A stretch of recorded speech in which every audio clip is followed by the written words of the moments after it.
بسم الاب والابن والروح القدس اله واحد امين. تحل علينا نعمته وبركته من الان والى ابد الابدين كل امين. حلون يا ابائي. حقيقه انا يعني بعد كل اللي اتقال عن باشمهندس يوسف انا مش عارف اقول ايه، بس انا هحكي قصه واسال سؤال لينا كلنا. يعني في سؤال انا هساله لينا كلنا لازم كلنا نجاوب عليه النهارده. فانا قبل ما اسال السؤال بس هحكي لكم قصه.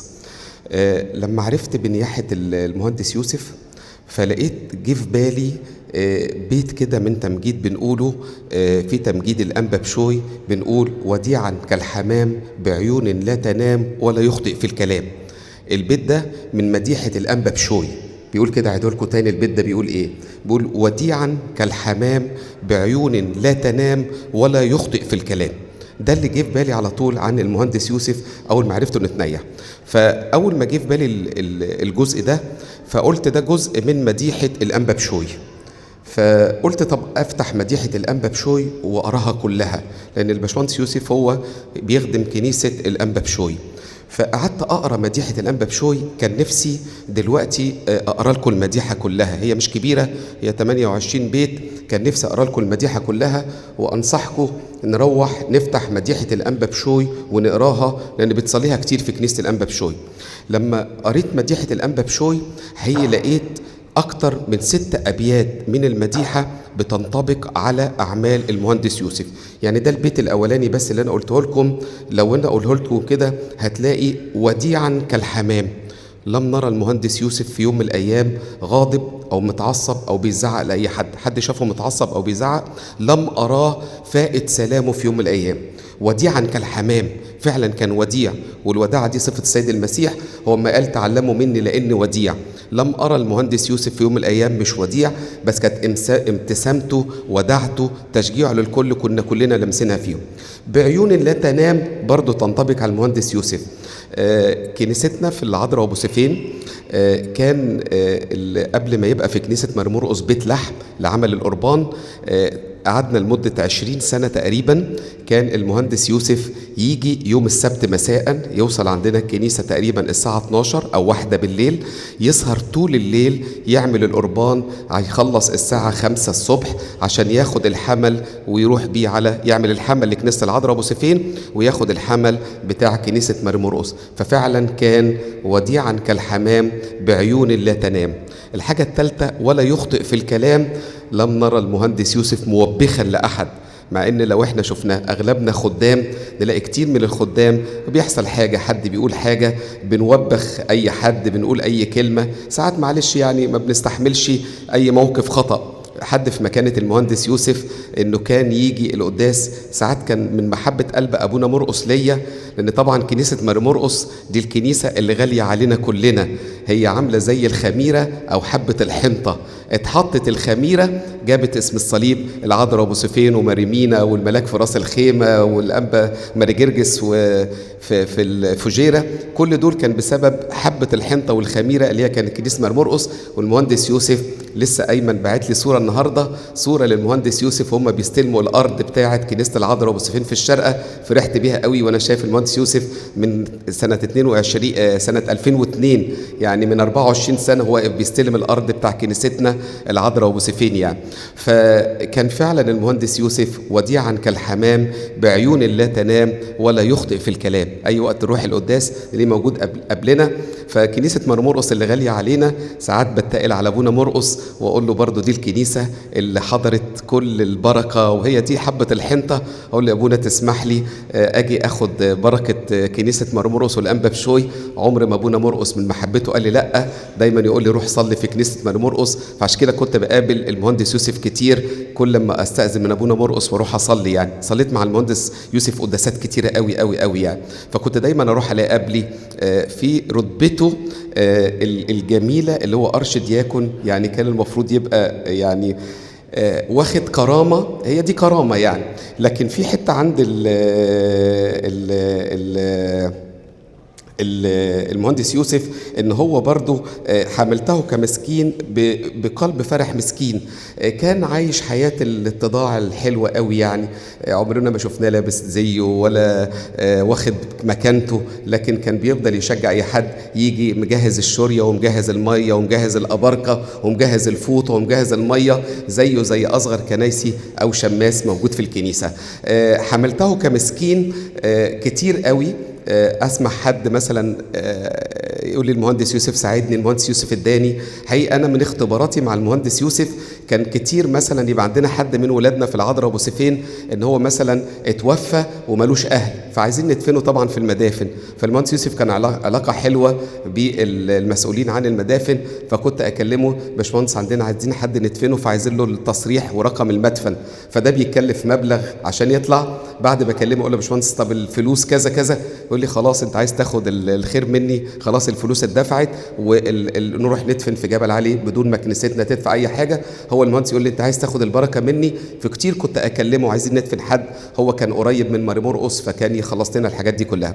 ففعلا لو قرينا كل الحاجات اللي على المهندس يوسف زي ما قالوا لنا الاباء، من يهرب من الكرامه تجري وراءه الكرامه. هو حاول يهرب من الكرامه بس الكرامه كانت بتجيله. ده اللي انا لو طبعا حكيته اكيد يعني انا اعرف المهندس يوسف مش من سنين كتيره، من قبل ما اترسم بشويه مش كتير، لكن طبعا في زمايله اخواته اللي عايشين معاه السنين الكتيره قوي. فكان نفسي اقرا لكم بقيه المديحه وتشوفوا كل الابيات بتاعتها، بس عايزكم تحفظوا البيت ده عن المهندس يوسف، انه وديعا كالحمام بعيون لا تنام ولا يخطئ في الكلام. السؤال اللي عايز اساله لكم ولازم نساله لنفسنا، وممكن حد يقول لي انا مالي من السؤال ده. سالت نفسي سؤال بعد ما قريت كل اللي اتكتب على المهندس يوسف في الميديا، وكل اللي قالوا قدس ابونا، وكل اللي قالوا سيدنا، وكل الاخواتي اللي طلعوا اتكلموا قبلي. لقيت نفسي بسال سؤال: ماذا سيقال عني عند وفاتي؟ كلنا لازم هيجي لنا يوم وسنفارق هذا العالم، ده اكيد. يمكن بعد ساعه، يمكن بعد يوم، بعد سنه. بعد الكلام الحلو قوي قوي قوي قوي اللي كتبه قدس ابونا بولا، واللي كتبوه كل اخواتي، واللي كتبوه كل الناس، انا قعدت قريت الكلام ده كله، لقيت حقيقي كلام. قعدت اسال نفسي بقى السؤال ده، صوت ربنا بقى اللي ايه لازم يشتغل جوانا: ماذا سيقال عني بعد وفاتي؟ ممكن واحد يقول لي يا عمي انت فرقان معاك ايه؟ ما اللي يقول علينا يقول ما هنكون مشينا خلاص. لا، انا مش فرقان معايا انا، بس هو السؤال ده مهم. احنا مش فرقان معانا الناس هتقول علينا ايه، احنا المهم هيكون موقفنا قدام ربنا ايه. بس الناس هتقول عليا بعد وفاتي هتحكي قصة حياتي. ففي ناس هيقول اهو راح خد الشر وراح، في ناس هتقول لا اهو ريحنا. لكن انا سالت نفسي هذا السؤال، ونفسي حضراتكم تسالوا نفسكم السؤال ده، ويكون ده السؤال بتاعنا اللي نفكر فيه النهارده عشان ناخد بركه نياحه المهندس يوسف. ماذا سيقال عني بعد وفاتي؟ احنا قرينا كلنا اللي اتكتب عن المهندس يوسف، وبقالنا كم ابونا والاخوات والاباء اللي اتكلموا. شوفوا كم الكلام اللي اتكلمناه عن المهندس يوسف. فما احنا اتكلمنا عن المهندس يوسف هو مش موجود عشان نتملقه بالكلام، لكن احنا بنتكلم عن انسان مش موجود. شوفوا اتكلمنا عنه قد ايه حلو. احنا اتكلمنا عن المهندس يوسف مش كلام مجامله، احنا اتكلمنا الحقائق. كل واحد طلع قال انا تعاملت معاه في كذا وعمل كذا. فاحنا بالظبط لو احنا جمعنا اللي اتكلم هنكتب قصة حياة المهندس يوسف. هو كان وديعا كالحمام، كان بعيون لا تنام، كان لا يخطئ في الكلام، كان كان كان كان كان. فأنا بسأل نفس السؤال ده وبسأله لحضراتكم: ماذا سيقال عني؟ لو أنا دلوقتي النهاردة انتقلت، فبكرة هيكتبوا خبر نياحتي، ماذا ستكتب الناس عني؟ هل هيقولوا فعلا أنه كان وديعا كالحمام؟ هل هيقولوا عليا كان متضع؟ هل هيقولوا عليا أن أنا كنت إنسان عايش حياتي إزاي؟ مراتي هتقول عليا ايه؟ ماذا تقول عني زوجتي؟ ماذا سيقول عني اولادي؟ ماذا سيقول عني الاباء الكهنه؟ ماذا يقول عني الخدام؟ المرؤوسين بتوعي اللي انا كنت المدير بتاعهم، المديرين بتوعي اللي انا كنت الموظف عندهم، جيراني هيقولوا عليا ايه؟ اخواتي هيقولوا عليا ايه؟ زمايلي هيقولوا عليا ايه؟ اصحابي هيقولوا عليا ايه؟ شعب الكنيسه هيقول عليا ايه؟ مش فرقان معانا الناس هتقول علينا ايه لان نكون قدام، لكن هم هيحكوا قصة حياتنا. هل انا كنت متضع؟ هل انا كنت محب؟ هل انا كنت عندي اتساع قلب؟ هل انا كنت بسامح؟ هل انا كنت بساعد؟ هل انا كنت بشوش ولا ولا ولا ولا؟ فيمكن السؤال مش هيهم ناس كتير، لكن فعلا هو فرق معايا وبيهمني الايام دي، وعمال مشغول فيه من ساعة ما عرفت نياحة المهندس يوسف لحد دلوقتي، وانا بسأل نفسي ماذا ستقول الناس عني؟ الناس هتقول عليا الحقيقة. ساعتها دلوقتي ممكن الناس تقف تقول لي يا الله عليك ده انت حلو، لكن بعد نياحتي محدش هيجاملني ولا حد هيقول كلمة كده، الناس هتقول عليا الحقيقة. فإخواتي أنا جاي عشان أقول لكم النهاردة لازم كل واحد فيكم يفكر في السؤال دوا. الناس هتقول علينا بعد وفاتنا الحقيقة الكاملة، متى عملناه معهم، متى لمسوه منا. هيقولوا هو إنسان كان متكبر، هيقولوا إنسان كان يسعى إلى الكرامة، هيقولوا كان إنسان ما يتعاشرش، هيقولوا إنسان كل ما نحطه في مكان يعمل مشاكل، هيقولوا إنسان كان عامل إيه، ولا هيقولوا زي اللي اتقال على المهندس يوسف. نتمنى كلنا يوم نياحتنا يتقال علينا ربع اللي اتقال على المهندس. مش هنقدر نبقى زيه، مش هقدر اطلب ان يتقال عليا زي ما اتقال عليه، بس على الاقل يتقال عليا ربع اللي اتقال عليه. يقولوا بس عليا انه كان وديعا كالحمام بعيون لا تنام ولا يخطئ في الكلام.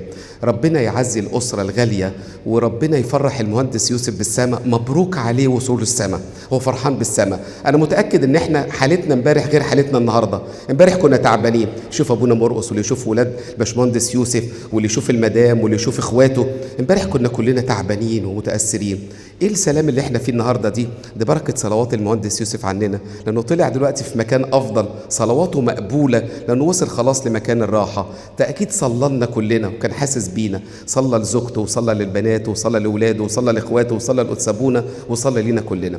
فصلواته عزتنا، بنطلب ان يستمر في صلاته زي ما كان فعلا لا تفارقه المزامير والقداسات اللي كان بيصلي 4 قداسات في الاسبوع. اكيد دلوقتي بقت حياته 24 ساعه، مفيش طبعا ليل هناك لكن على طول بيصلي. فبنقول له اذكرنا امام عرش النعمه، ويا رب يكون لوجودنا في اليوم الاخير ان احنا نلقاك ونشوفك يا رب في السماء. اللي اعانك اعدنا، وربنا يديكم كل العزاء بصلوات اباء قدس ابونا بولا وقدس ابونا مرقس، ولالهنا المجد دائما ابديا امين.